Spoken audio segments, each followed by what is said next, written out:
Hello friends, कैसे हैं आप सब लोग। I am good and I hope कि आप भी अच्छे ही कर रहे होंगे। एक्चुअली काफ़ी दिन हो गए, कुछ वीडियोस नहीं बना रहे थे। लास्ट वीडियो हम जब बनाए थे 5 to 6 मंथ हो गया होगा may be.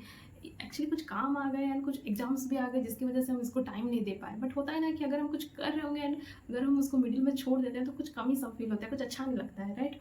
And I feel the same. और अच्छा नहीं लग रहा था, बट क्या कर सकते हैं, अच्छा ना लगने के बावजूद भी अगर टाइम नहीं होता है तो हम कर नहीं पाते। ओके, तो आज फिर से थोड़ा टाइम मिला है, थोड़ा टाइम मिला है, तो हम इसको फिर कंटिन्यू करेंगे। फिर जब एक एक करके आपका नोटिफिकेशन आता रहेगा तो और भी ज़्यादा थोड़ा एनर्जी बूस्ट होगा और हम रोज़ इसको कंटिन्यू करेंगे। ओके, तो एक्चुअली काफ़ी दिनों के बाद कुछ सोच नहीं पाए एक्चुअली कि क्या बनाए।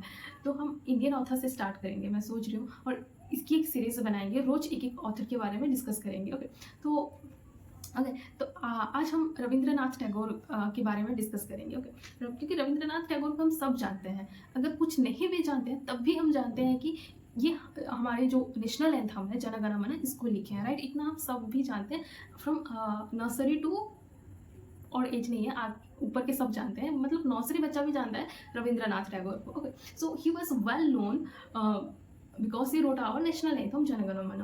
ओके, तो वो तो एक बहुत ही मतलब शानदार पॉइंट हैं।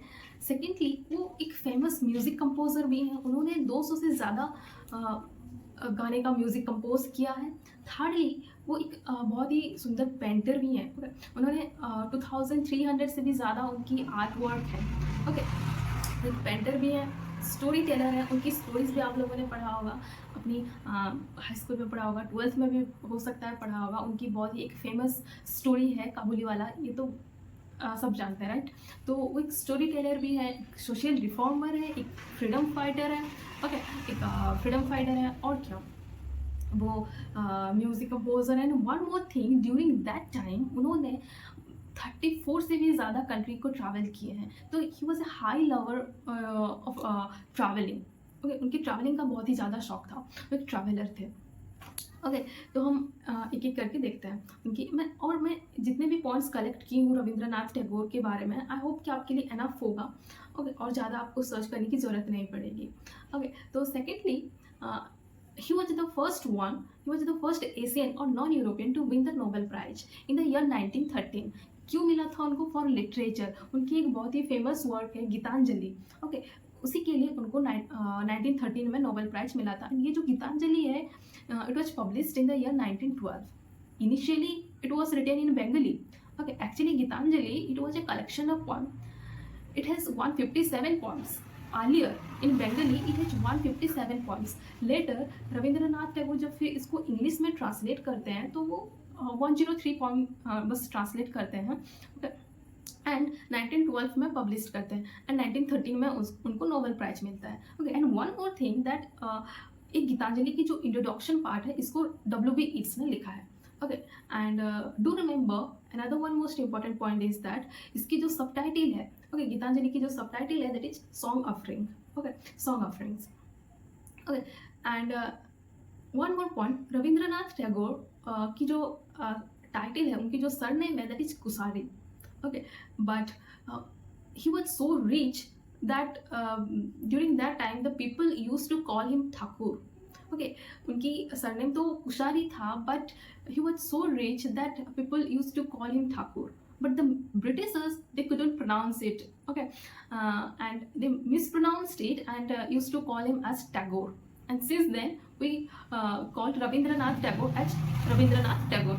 Okay, and yes, उनकी और भी कुछ पॉइंट्स हैं मैंने कलेक्ट किया है, जैसे कि मैंने कहा कि वो एक पोएट है।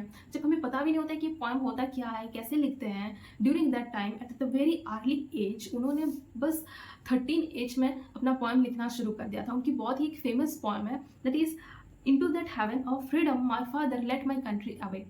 उनकी बहुत ही एक फेमस पोएम है। Okay, and one more important point is that when Britishers they partitioned Bengal in the year 1905, he wrote a very famous song, आप लोगों ने सुना भी होगा, Amar Sonar Bangla। Okay, and after that till now it has become their national anthem। तो रविंद्रनाथ टैगोर ने 2 countries के national anthem लिखा है, first for India and second Bangladesh. हमारा तो आपको पता ही है, एंड बांग्लादेश का अमर सोनर बांग्ला। उनकी और एक बहुत ही फेमस सॉन्ग है जो कि बहुत अच्छा लगता है, मुझे बहुत अच्छा लगता है, एकला चलो रे। सुनना कभी, कभी नहीं, वीडियो खत्म होने के बाद ही सुन लेना एकला चलो रे। दैट मीन्स यहाँ पर रविंद्रनाथ कहते हैं कि अगर आप इनजस्टिस के साइड में भी हो एंड अकेले हो तब भी आप फाइट करना। मतलब हिज मेन मोटिव कि that never to give up, आपको कभी गिव अप नहीं करना है किसी भी ट्रैक में, किसी भी स्टेज में। अगर आप अकेले भी हो, चाहे वो इनजस्टिस की साइड में भी हो, अगर आप अकेले हो तब भी आप फाइट करना, never, you should never give up. Okay, तो उसी पर बेस्ड है ये गाना एकला चलो रे। Okay, and one more important point is that Rabindranath Tagore, the Britishers, they also used to show high respect to Rabindranath Tagore. Britishers के दिल में भी रविंद्रनाथ टैगोर के लिए काफ़ी रिस्पेक्ट था, काफ़ी लाइकनेस था, एंड दैट्स वाई उनको नाइटहुड का टाइटल मिला था, नाइटहुड टाइटल मिला था। एंड नाइटहुड टाइटल एक प्राइड की बात है, ओके, एक प्रेस्टिजियस टाइटल है। बट जब जालियांवाला मैसेकर होता है तो as a sign of protest वो उस टाइटल को गिव अप कर देते हैं। Okay, another important point is that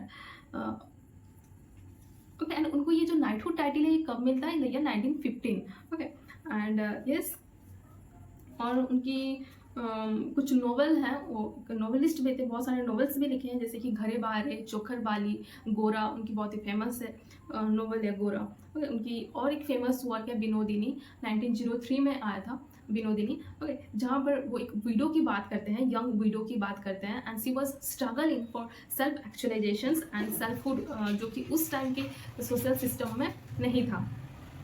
okay, उसकी बात करते हैं बिनोदिनी में, एंड उनकी कुछ फेमस स्टोरीज हैं, जैसे कि मैंने कहा काबुली वाला, the post master, okay, the home coming, Elder sister, ये कुछ उनकी फेमस सब स्टोरीज हैं। एंड वो महात्मा गांधी से भी कनेक्टेड थे, उनकी बहुत ही अच्छी कनेक्शन थी सुभाष चंद्र बोस के साथ भी। सुभाष चंद्र बोस को उन्होंने एक टाइटल दिया था देश नायक का, that means countries hero. Okay, in the year 1939 उन्होंने उनको ये टाइटल दिया था। तो ये कुछ पॉइंट्स है रविंद्रनाथ टैगोर के बारे में, एंड ये मैंने कलेक्ट किया था। आप और भी ज़्यादा कलेक्ट कर सकते हैं, और करनी भी चाहिए, मतलब लिमिटेड में नहीं रहना चाहिए, और भी आप सर्च करो, एंड एक्स्ट्रा पॉइंट्स मिलता है तो आप कमेंट बॉक्स में बता सकते हो, और भी लोगों को पता चलेगा। ओके, सो ये कुछ थे उनके पॉइंट्स। आज के लिए बस इतना ही, एंड आई होप कि कुछ इन्फॉर्मेटिव लगा होगा। And yes, don't forget to do a subscribe and hit the like button. Okay, आज के लिए इतना, फिर कल मिलेंगे और एक नई ऑथर के साथ। Okay, so for today take care and thank you so much.